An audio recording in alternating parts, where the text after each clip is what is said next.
Welcome to the Mojo for Musicians podcast from Manny Cabo Media, where we dig deep into today's top strategies to help you take your music career to the next level, along with real, raw, and uplifting conversations with industry professionals that are making moves, making a difference, and making the best versions of themselves to inspire you to do the same.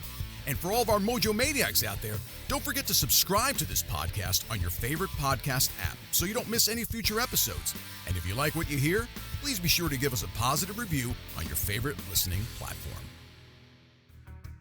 Support for the Mojo for Musicians podcast comes from Stedman, tools for the studio and beyond, because your voice deserves to be heard. Sennheiser, inspired by music. And Cranium, scientifically designed products for bald, shaved, and buzzed heads. So get your head in the game and own your dome. And now, here's your host, Manny Cabo. All right, Mojo Maniacs, once again, thank you to all of you listening and reviewing this podcast of mine, because that's essentially what keeps us in the top 1% in the world of best music podcasts.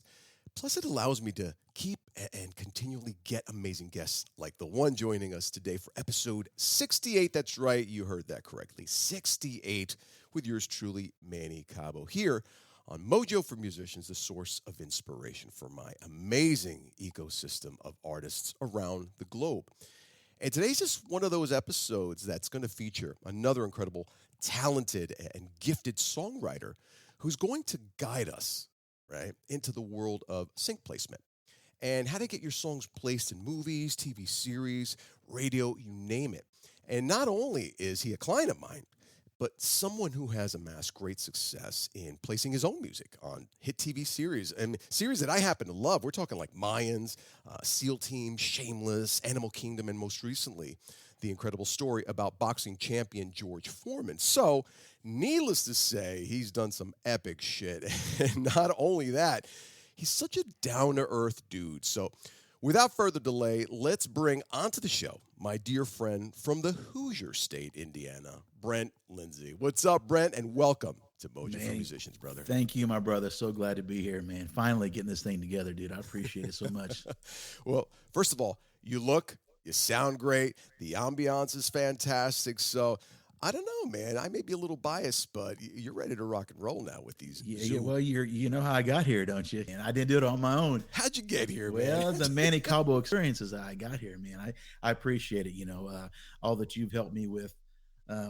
Like I said, with the songwriting stuff, I've been blessed. Thank you, God. I've been blessed with all that, but it takes more than just myself to make things happen. And to you, these last few weeks or last couple months, I want to thank you before we get going into this for what you've done for me to help, to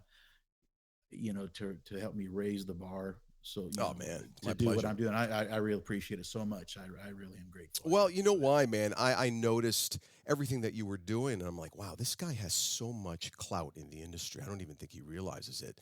So all I did was I lit that spark and to help you recognize the importance of marketing yourself as an artist, because it's like the tree that falls in the wood, right? Right. And there's How guys do you know like it falls. So right. It's essentially what I was trying to train you in. Listen, you already have the content. You have all these accolades that you've amassed, as I just alluded to. So now we got to make sure that people know you exist, how to increase your engagement, increase those contacts that are just going to bring more abundance and connectivity to the people that you want to be in alignment with, right? I mean, am I crazy or not?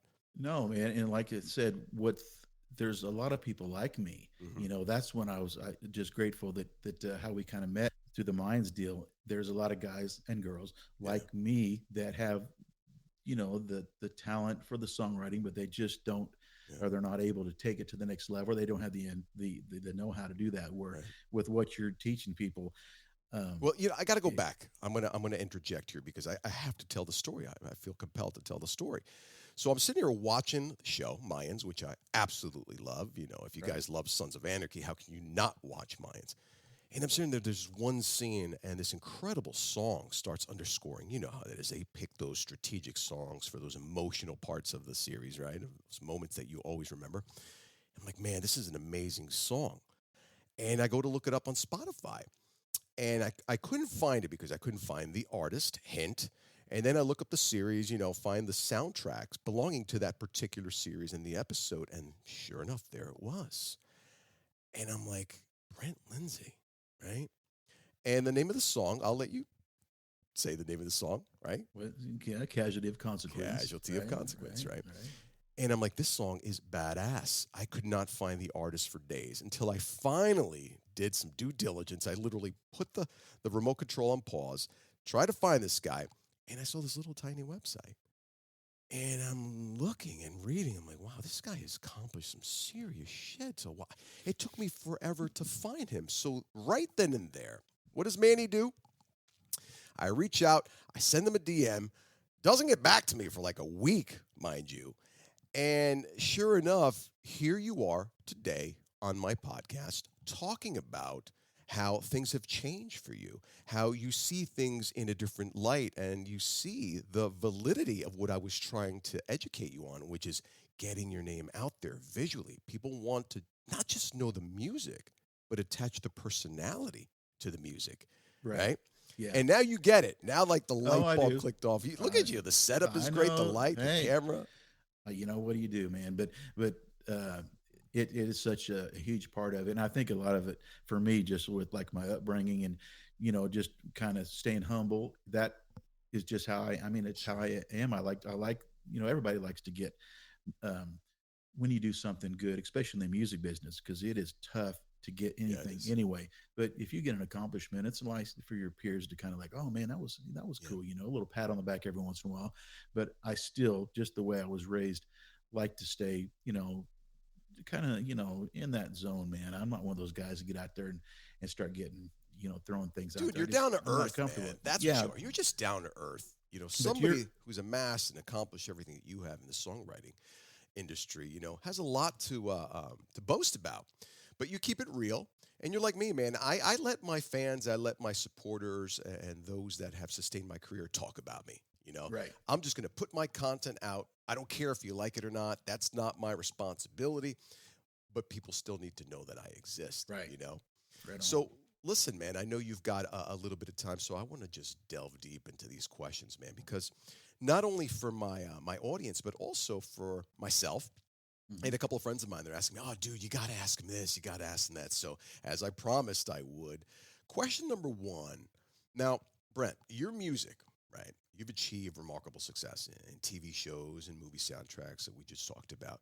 So can you share the key elements or techniques that you believe, make a song stand out and get noticed in these contexts, and how aspiring songwriters can incorporate these into their own work? Well, the sync world is totally different than just someone wanting to be an artist or a songwriter.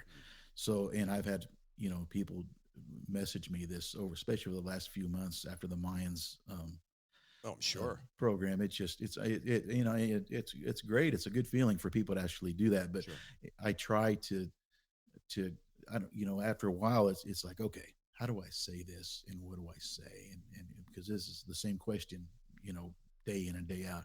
And the only thing that I can say is, in the sync world, you have to write music that builds, for the most part. You start here, and as a scene goes by, you want to add elements of just surprise or vocal parts, instruments, take away. You want it to actually build, and you want to have places that they can cut, if that makes sense. So you have to have like this crescendo of emotional moments in the music as well, right? For the most part. Okay. Now, if they're looking for just something in the background, a bar scene, it doesn't matter. It's a song. You're never going to hear it anyway.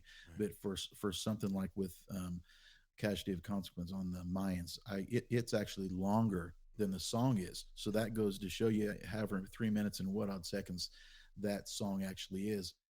When I wrote it, is actually 10 or 15, 20 seconds longer when you watch it in the TV show, because they were able to cut and paste. They would lift the vocal, lift a verse vocal out, drop it down, bring an instrumental up. But that's what they have to be able to do in the sync world. Now, I'm not with an artist. It's different. When in the sync world, which is why I'm here, they have to be able to go and cut and paste certain things where they want them. and it Sure. has to It's build. more of a strategic placement. You know, It really they is. ixnay the vocals, they lay in, they build the emotion because that was a pretty intimate scene, so it makes perfect sense. It was, but man, you would be surprised if one of these days, if you ever get over my way and we sit here in this room and we Yeah. get to chew the fat a little bit, hopefully one day.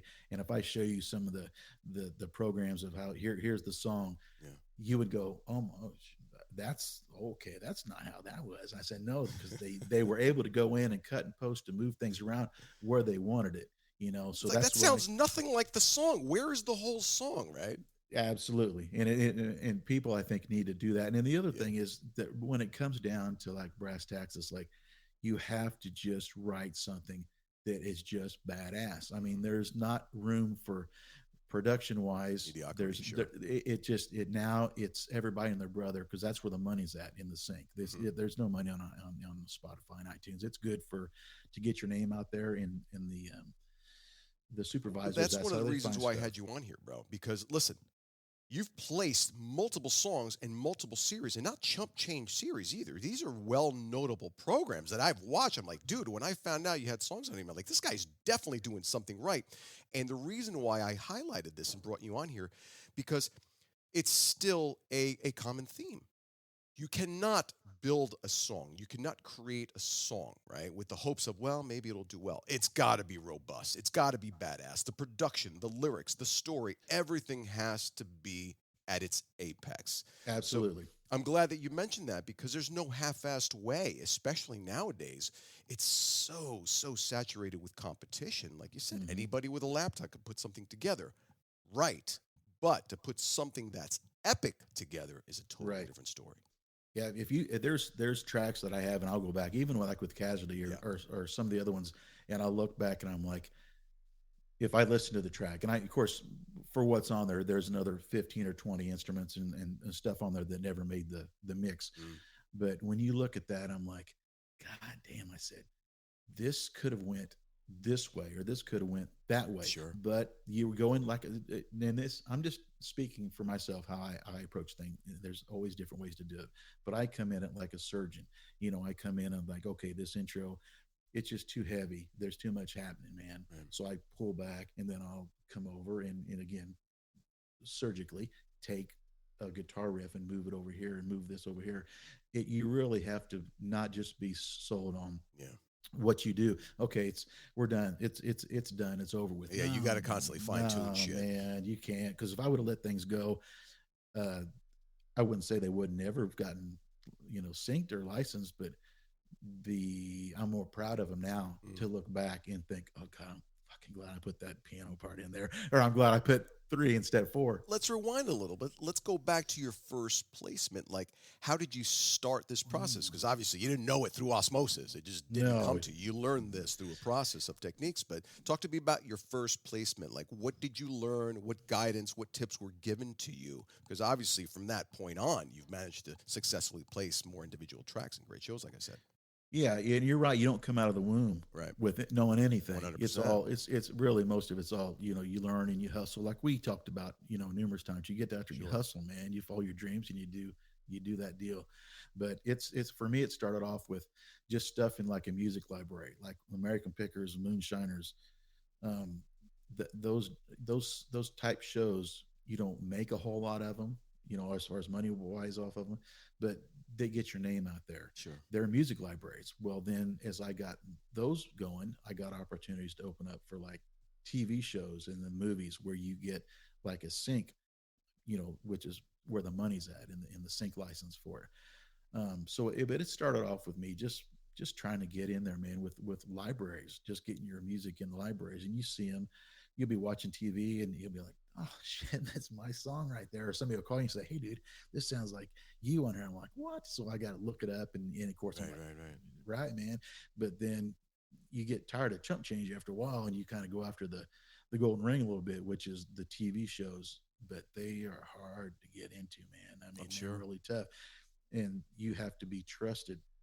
The people and I've built relationships with, there's probably 2 companies now that I work with that have faith in me, and vice versa. I have faith in them because I know they're not sitting on my catalog, which is the worst feeling for a songwriter, Of course. to especially if you sign it exclusively, which for those that may or may not know, a lot of companies are leaning exclusively, but you give up a lot of your publishing and your rights for that. Yeah. Where the non-exclusive, you keep more and you can pitch to numerous companies, but they don't always get the big ticket shows because a lot of these shows want to get like There's they definitely a want the trade-off there. I get they it. do they Yeah. want the primo, they Of want the course. first, they don't want anybody else to share it with it. But so I've been able to balance the exclusive with the non-exclusive, and I work with just two or three people that I know and I trust that are not sitting on my songs, and vice versa. They know if they send me something, like I'm trying to get something out for a show, and I already feel bad because I told you before, my studio just crashed at the Yeah. wrong time, so I'm trying to build up all that, and and Well, we were luckily supposed to do this interview a week ago. You're like, I can't. absolutely, I know, I and get I it. I apologize for that, but those guys are like, hey, TikTok, dude. And I said, I know, man. Yeah. I said, but I need a little bit of time, but I have a relationship and they know that I'll deliver. But it still doesn't make me Of a little course. less stressed So out. let me stop you there. So right off the bat, the first one is obviously hard work. You've got to create a robust product. And the second one, which is one of my favorites, it's always played a key role in my career and my successes, is integrity. Building Yes. those solid rapports. People need to trust you. And it's Right. not just in the music world, man. That's just in general. A confused mind will never buy. If they gave you a project and they're sitting there for 2, 3 weeks, they haven't heard anything from Brent. What's going on with him?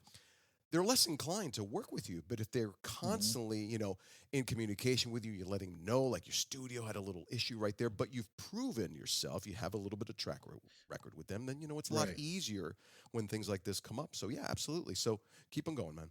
No, but you're right. I mean, that another reason that's why I do that is because they know, and we've had, the justify. We have had the list of shows Yeah. we worked on, so they know. Okay, there's a problem, but I still don't want to let it drag out for two Sure. and 3 and 4 weeks. I like, hey man, this is where we're at, because if you were able to talk to the go betweens, between the music supervisor, the songwriter, the person in between, that's one of the biggest beefs they have is like somebody promising that they will have, Yeah. XYZ, this song by this date, and they just don't deliver. Their work ethic isn't, and I know one thing from you, this time we spent together, your work ethic, that's why I like you a lot and I like working with you. Your ethic is out of this world, man. I mean, you're a serious, serious dude. I know, dude, seriously, it's dude, tough, for man. real. I'm at 100 miles an hour, so I don't get I offended. know. I Yeah. I tell people, listen, don't feel bad if I keep pushing you, I'm on you like white on Right. rice. But I think that's for me. It's my DNA. That's the only way that I do things, and you got to get shit done, man. Especially in Yeah. the entertainment industry. Yeah, and I'm the same way with the music stuff. I Yeah. take it and I take it serious, and I get if there's something that I can't do in my home studio, then I mean I'm no dummy, and I'm not proud. I get it done Yeah. by whoever can do it. You have to, because it takes all these people and all these moving parts to get the product, and that's what it matters in the end. The Right. song is the product. It's what it is. Absolutely. It has to be as close to perfect as you Yeah. can get it. And if I hire a guitar player that I can't do, hey, dude, it's business, man. If there's the drum part if it's a hand clap, if I can't keep time for some reason, I'll hire somebody to put a clap. Right. Now, I'm not proud. These things have to be, you have to let yourself go. I know so many guys, I said, I've been doing this for a while, but I know so many guys, and I say girls all the time, but people that are just so proud that they don't want to let Yeah. anybody in.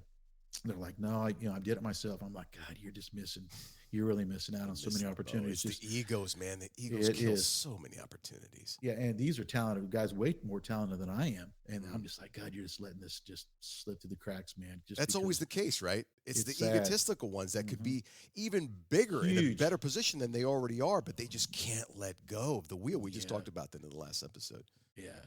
So, but anyway, so yeah, I just, for me, there's different ways that I Yeah. approach a song depending on what it is, but I just take, it's just a palette, and you try to create with that palette of musicians and Yeah. instruments and things, and whether it's a ballad or a rock song or a blues track or Yeah. just an acapella hand clap thing, I just try to surround myself with people that are better than me, and There you so go. far so good. It's worked for me. That's So my secret.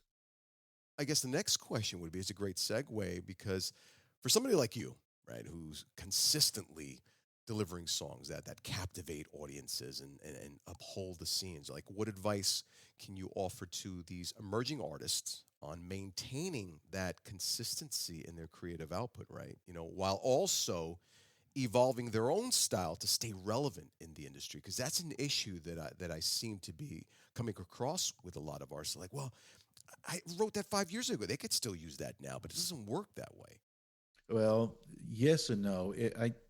There was a song that me and a friend of mine wrote in Nashville, Mm. and when I lived down there when I was a young man, like 25 years ago, and a few months ago, I had one of the guys that did like the Shameless and some of those shows for me. Right. He's like, "Hey, we're looking for like a '90s country song," and I'm like, "Dude, I lived in Nashville in the '90s," and I said, "You don't get any more '90s than this, Well, man." that's why I'm asking you, man. Yeah, Because so it's but got to be a way. Yeah. yeah, so and it was on one of the episodes of the Tiger King show that Yeah. who would have thought 25 years ago that a little rough demo.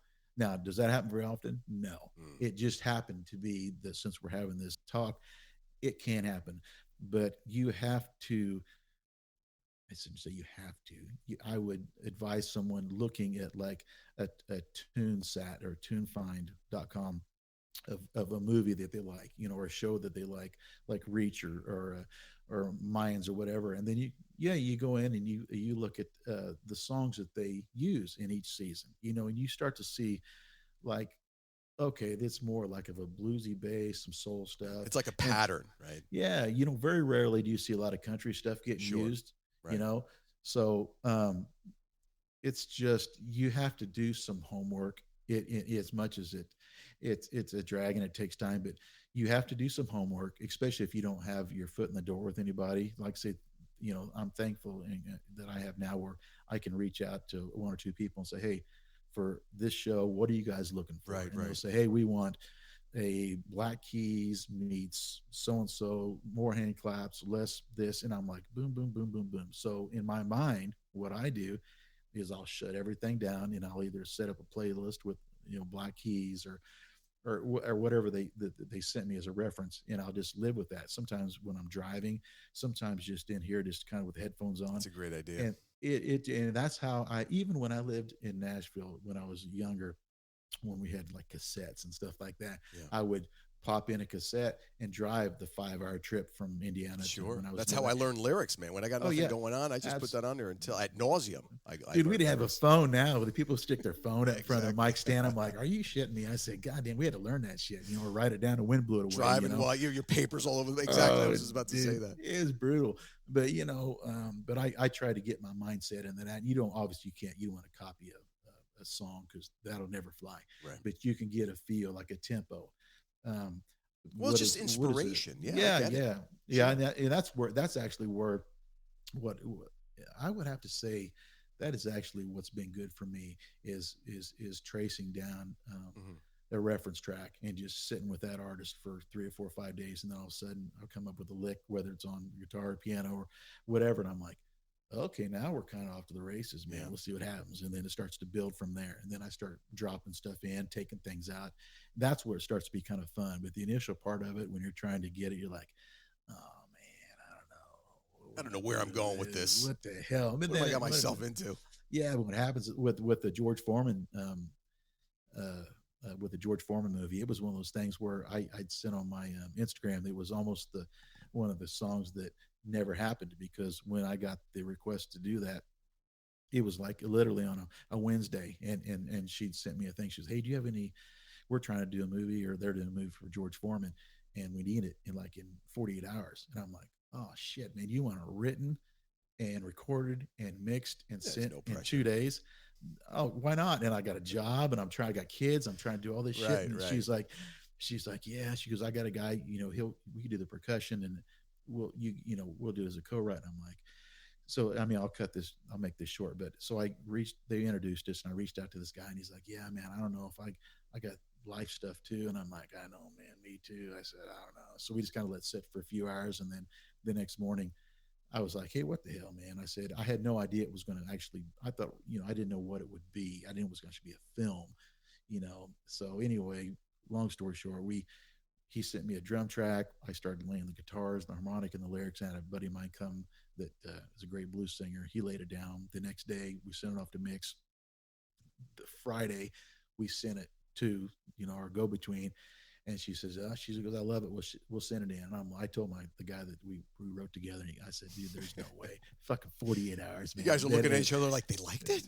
Dude, there's not going to happen. So the next, I think it was the Saturday or Sunday. She's like, hey, she goes, they're going to use it in the movie, and it's like the opening scene. And I'm like, are you shitting me? That's amazing. Yeah, and all the rest of the songs are like from like 60s artists, and so we're like the only guys in that movie that are, which I guess you would call an unknown entity that landed something. And 2 days ago, it would have been like, oh, dude, I'm going for a walk, or I'm going to go Dairy Queen, or I'm going to do something. I'm not going to sit here and dick off for 2 days. Right, exactly. And but you see, you're touching on a very important point, because you had all the obstacles laid in front of you. Every single one you could think of: time consumption, the validity of music, because it did have a dated period style of music, that old Southern, like New Orleans type of sound. That's tough to get, especially create authenticity behind that style of music, because you got to really feel it. But here you guys are in 3 days. You collaborate, no egos. You're like, listen,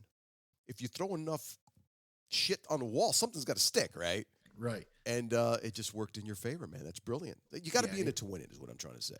Yeah, and for like your viewers and people listening to this, especially the up and comers, the road dogs already have their way of doing it. They're not going to change. But for young cats coming in, they're like, what do we do? And that's my advice.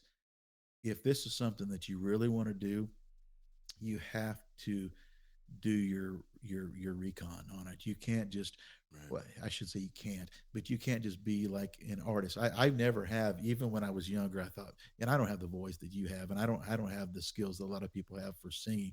But even earlier on, I thought, there's no way in hell, unless they want some old salty old dragged ass old raspy vocal on something, I'm never going to be an artist. I said, it's not me. But I can write songs, and then as I got older and as I found into the sync world, I thought, when you try to go at it as an artist, you're kind of limiting yourself on what your opportunity is going to be, especially if you're like, nope, this is my product, which is this is my product. It's my brand, right? 1 or 2 songs, it could be cool.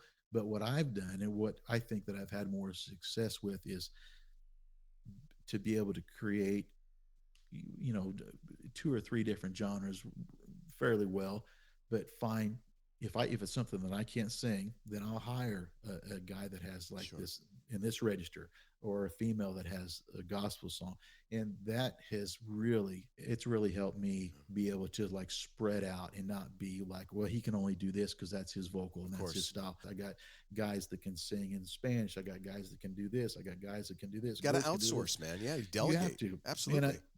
And it's really helped me be able to, where if they want something, they can come to me and know that I could probably deliver, relatively quickly on something like that. So now let's get to the part where I think is the most difficult for a lot of artists. Not that it's not difficult writing these songs and nailing the right one and constantly pitching and doing the preparation and doing the recon, as you said. So now the path, I would like to say, the path of success in songwriting often involves facing rejections, right? Mm-hmm. And these obstacles that you just talked about. So share with me, if you can, a personal experience where you encountered the challenges and how you overcame a rejection of your own. And what advice would you have for musicians and songwriters in overcoming these setbacks on their own personal journeys?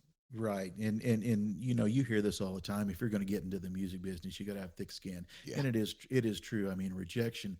You got to have like armadillo skin, dude. Let's be realistic. And then some, it's tough. It really is hard. I mean, if you can make something happen, of course it feels good. I mean, it's nice, but boy, it is really tough.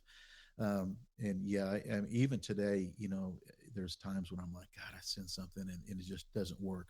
But I had something that I had written that I thought, okay, this is going to be pretty badass for Mayans, but it was a couple years ago. And, I had got an email like, hey, this song is going to be on the Mayans. And I was like, no shit. So I was excited because I love that show. Sure. And this was again before the 2 on this last season happened. So here I am, telling everybody that, we're going to have this song. And and so forth. So my friends and family and everybody's listening to it. And I listened to it and I was like, where in the hell is that song? Oh boy. I said, that's not a good sign. So Yeah. I listened to it again. I thought what it could have been, because most stuff is buried, like these for bar scenes Of course. and background shit. It's You know, like very ducked rarely somewhere like off next Wednesday. Yeah, You know. yeah. Very rarely do you get something that's like with Casualty Sure. that's up there. And so I listened to it again. I'm like, God damn it. I said, so I reached out to my girl and I said, hey, is there a chance I'm going deaf, because I did not hear this shit on my thing, man. And she's like, let me check. She's like, oh God. She goes, this doesn't happen very often, but she goes, it didn't. She goes, the last minute cut. I'm like, God damn. You know, and I thought it was a cool. And they used it for, well, it was actually on Animal Kingdom and another show, so it wasn't like it was never used. When we had SEAL Team used "Recognize" on an episode, it was when Trump was doing a speech. Mm-hmm. So the SEAL Team, you know, I told, and this was a big one for me because I knew ahead of time, which rarely you do, but I knew that it was going to be something that was going to be the full length song. Sure. And they told me before it was going to be one that was going to be up in the mix. I didn't know it was going to be that loud, but it was pretty badass. So I was excited and tell my friends and my music people. And so I'm sitting, you know, in our bedroom, you know, watching TV, just waiting for this SEAL Team to come on. And President Trump had come on, started with a speech, and I was like, "Gosh, shit!" Yeah, I said, "Here we go." Here we go. So 5 minutes go by, 10 minutes go by, 15 minutes go by, and I had no idea where in the show was going to be. Sure. But I said, the longer this fucker keeps talking, I said, I'm going to be like, God damn! I said, I cannot believe. So people are texting me, calling me, like, "Hey, dude, man," I'm like. And I just quit answering the phone. My wife and kids were in the background. They closed the door because they knew I was starting to get amped up, you know. Of course. And so then when he got done, it was like, you know, 25, 30 minutes into it. I'm like, okay, that's cool. It could still be on. Then the news comes on talking shit after that. I was like, oh, Dude, God. talk about adding insult to injury, man. Oh, I said, TikTok boys, we got to move. So it got over and I was about ready to give up, you know, in about a few minutes, literally. And this sounds crazy, but it's the truth. As soon as all of the news people went off, it kicked on to SEAL Team, and it was on for like 3 minutes. And then all of a sudden it was like, boom, it just kicked the doors down. I was like, oh, here we go. And it was so cool because it's the first song that I ever had that was like really out there. And you know, I had a lot of stuff that's in the background and that it's in the forefront.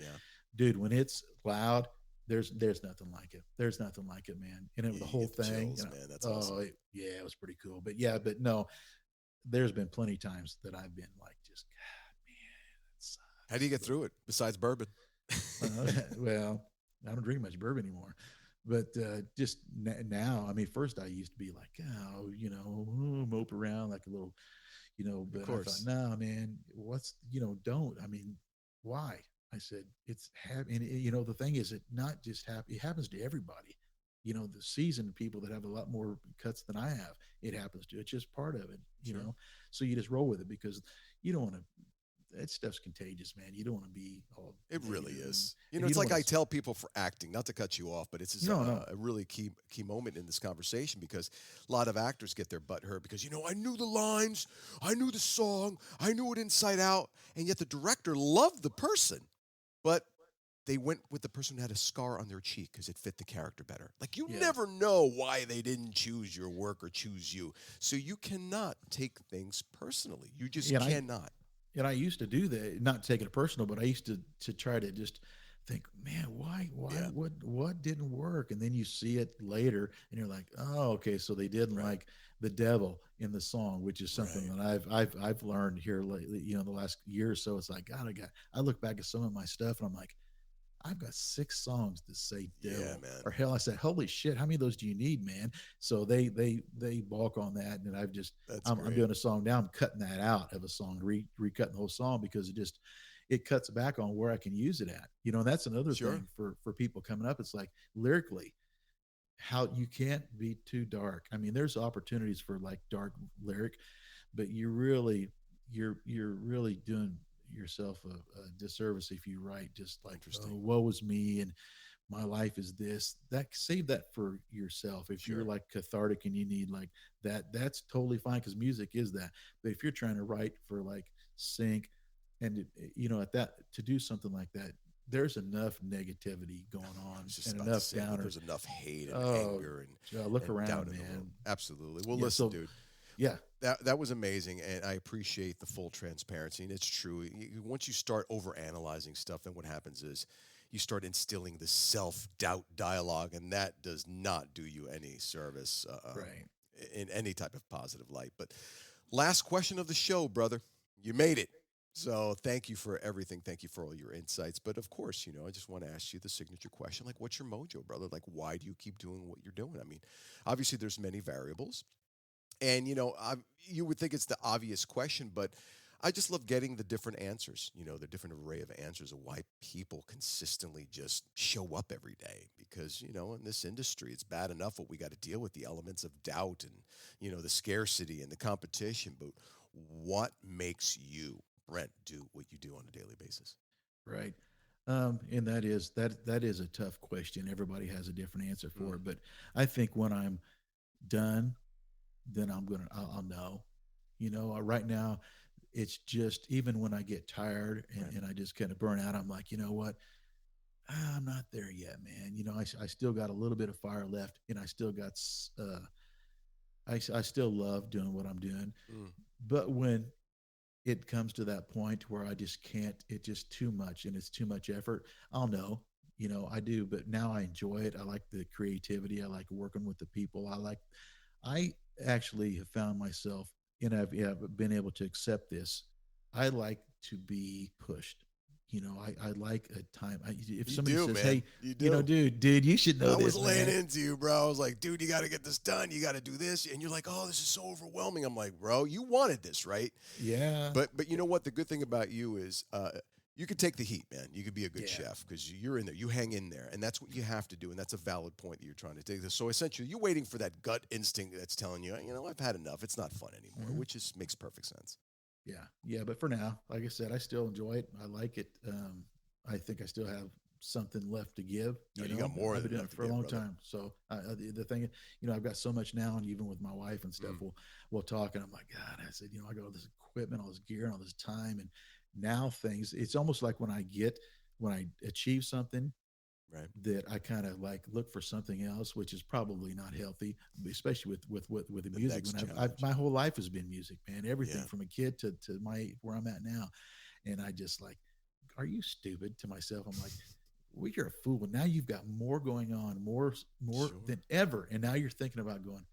I Well, don't know, dude, we evolve, man. You man. get to reinvent yourself. Look at that. Now, I've introduced you to the whole world of video and get your branding and image out there. You could just teach. You could do there's so many things, man. I know we say that because I say that continuously. I'm like, you know what? I don't know how long I can get up on stage. The truth is, I'm always going to love being on stage. Will I always have the deep desire to just jump around and stay physically fit and Right. cater to the audiences? I don't know. I guess we'll cross that bridge when we get there, but I completely feel and empathize Yeah. with you, brother. I know. And for the people that are listening to this, I strongly urge you to check into what Manny does, because the songwriting and all that I've done, I've got that covered. I feel confident with what I Mhm. do. But what you have helped me with, I mean, I think you can help a lot of people I achieve appreciate that, man. goals. Absolutely. I mean, I told you this. I mean, off the I did not camera. pay him to say that, people. No, I Seriously, know he that's did my not. disclaimer. So, but I just say people take He advantage paid of, me. if there's people out there that are looking to up their game a little bit, then Yeah. I check it out. Yeah, man, I mean it because when I see talent, especially somebody who's got passion, I love helping artists, but I love helping those particularly. I don't care how much talent you have, but if you have drive, if you have that innate passion that drives you every day, those are the people that I love working with Right because on, brother. that's what you need to succeed in this industry. But not to drag this out, man, you've been amazing. Thank you so much for sharing your knowledge, your experiences, your stories, your talent with us. Is there anything else that you'd like to plug right now?